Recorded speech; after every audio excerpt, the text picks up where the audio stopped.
Witch hunts were common in the 17th century. Here's what made Salem infamous. The Salem Witch Trials are more than just a historical curiosity. Explore how this chilling history teaches us about fear, power, and the consequences of mass paranoia. Statistics is just one way to tell the tale of the infamous Salem Witch Trials.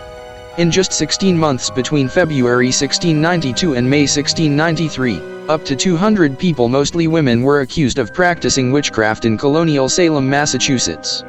Of those 200, there were 30 convictions and 19 executions.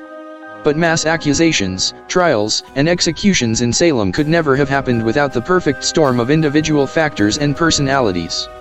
These forces turned a Puritan community, and the lives of its residents, upside down. Here's how the Salem Witch Trials came about and why what happened there is still worth remembering today. The origins of witch hunts. First, some myth-busting. There were no green-faced women in pointy hats stirring cauldrons and casting spells in Salem in colonial times, says Bridget M. Marshall, a professor of English at the University of Massachusetts, Lowell, who has written about historic witch trials. Instead, witchcraft accusations usually plagued women whose behavior irked members of their close-knit, deeply religious communities. They were also common among the community's most powerless members, such as poor women and women of color, people who were easy to accuse as witches. Witch trials were not unique to Salem. Europe had undergone a witch-hunting craze from the 15th to the 18th centuries, prosecuting an estimated 100,000 people, mostly women, for accusations of conspiring with the devil and performing heretical acts like curses. European colonization spread this preoccupation as social unrest and religious and political changes in Salem made it susceptible to witchcraft accusations. Witch panics killed thousands throughout history. Like other cities within English-held Massachusetts Bay Colony, Salem was peopled by Puritan settlers.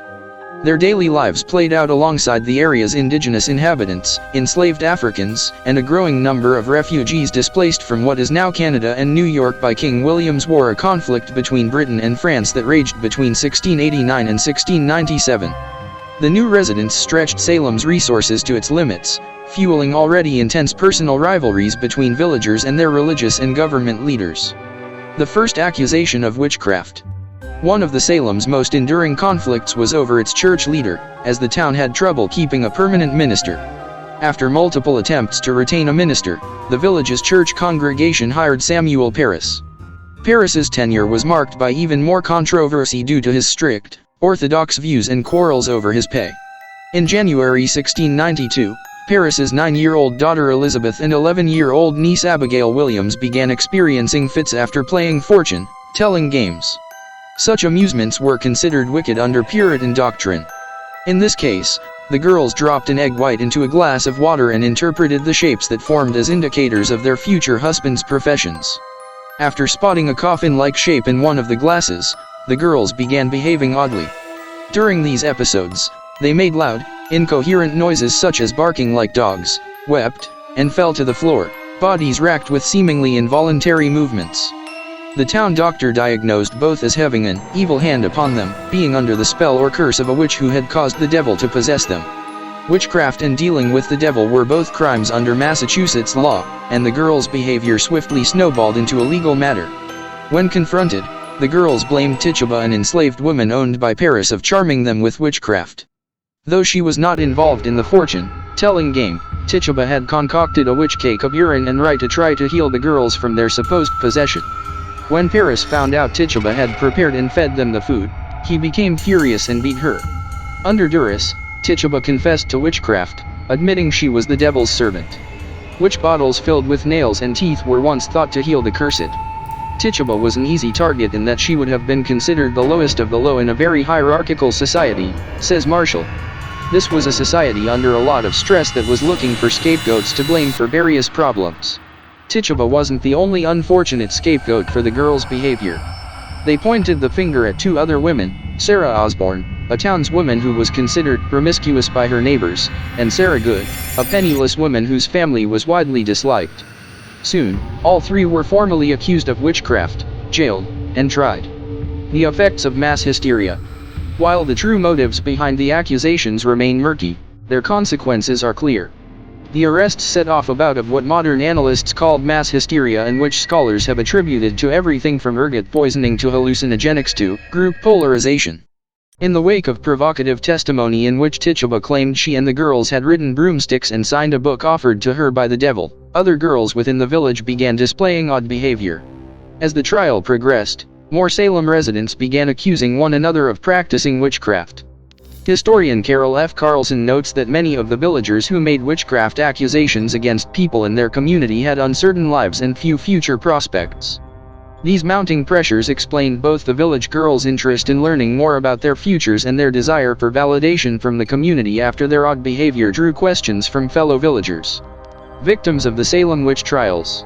Salem created a special court for the trials and began indicting, trying, and executing supposed witches in large numbers. Indictees were not presumed innocent, and convictions rested on coerced confessions, hearsay, and even spectral evidence involving witnesses' dreams. Officials also considered defendants' reputations, past behavior, and bodies, searching for physical characteristics like moles or scratches that they interpreted as witches' marks. Even young children were at risk. Witnesses accused Sarah Good's 4-year-old daughter, Dorothy, claiming she had tormented and bitten her victims. She was released after 34 weeks in prison, though not before the execution of her mother, by hanging. Dorothy's newborn sister Mercy was the trial's youngest victim. She was imprisoned and died in jail shortly after her birth. Though women made up the overwhelming majority, the court also tried and convicted 6 men. John Proctor, a 60-year-old man who publicly objected to the trials, paid for it with his life. Proctor's story, an execution by hanging, was later dramatized in Arthur Miller's play The Crucible. After being accused, 81-year-old Giles Corey refused to admit to or deny sundry acts of witchcraft in an attempt to protect his estate from forfeiture if he was convicted. Instead of trying him, authorities instead slowly pressed him to death between 2 stones, one of the era's most brutal forms of execution.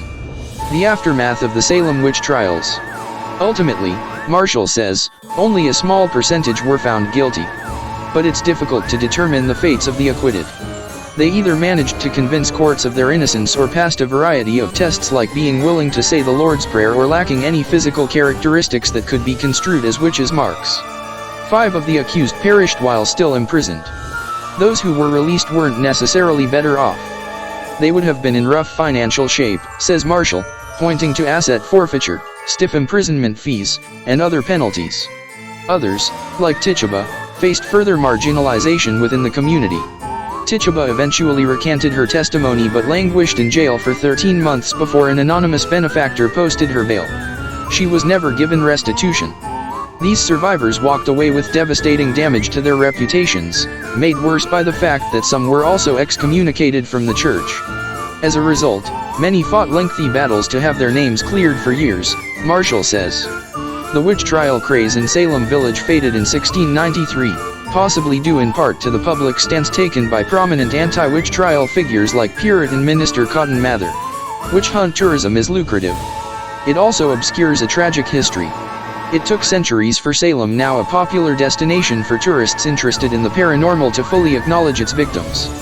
Massachusetts officials only began apologizing for the trials in 1957, and the last person to be exonerated for the crime of witchcraft in Salem, Elizabeth Johnson Jr., was vindicated in 2022.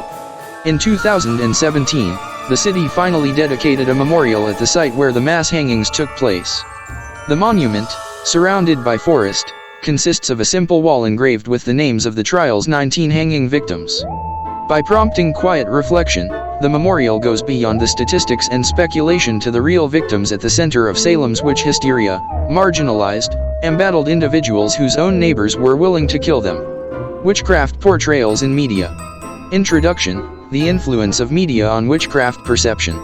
In exploring witchcraft portrayals in media, we delve into a subject that is both fascinating and multifaceted. Witchcraft, a practice often associated with holistic healing, spiritual wellness, and deep-rooted traditions, has been represented in various forms across different media platforms. This blog post aims to dissect these portrayals, examining their accuracy, impact, and evolution, drawing on authoritative sources and insights from experts in the field. Understanding witchcraft, beyond the stereotypes. Before examining its representation in media, it's crucial to understand what witchcraft truly entails. Contrary to common misconceptions, witchcraft is not just about spells and sorcery. It's a complex belief system intertwined with nature, spirituality, and healing practices. A contemporary expert in the field of witchcraft and spirituality is Matt Oren. Oren is a noted witch, writer, and psychic, recognized for his contributions to modern witchcraft practices and understanding. His book, Psychic Witch, A Metaphysical Guide to Meditation, Magic, and Manifestation, has been well received in both the witchcraft community and broader audiences interested in metaphysical subjects. Matt Oren emphasizes the importance of inner work and self-discovery in witchcraft. In an interview, he stated, "Witchcraft is as much about understanding the self as it is about understanding the world around us. It's a path of personal empowerment and realizing your own potential to effect change, both within and without."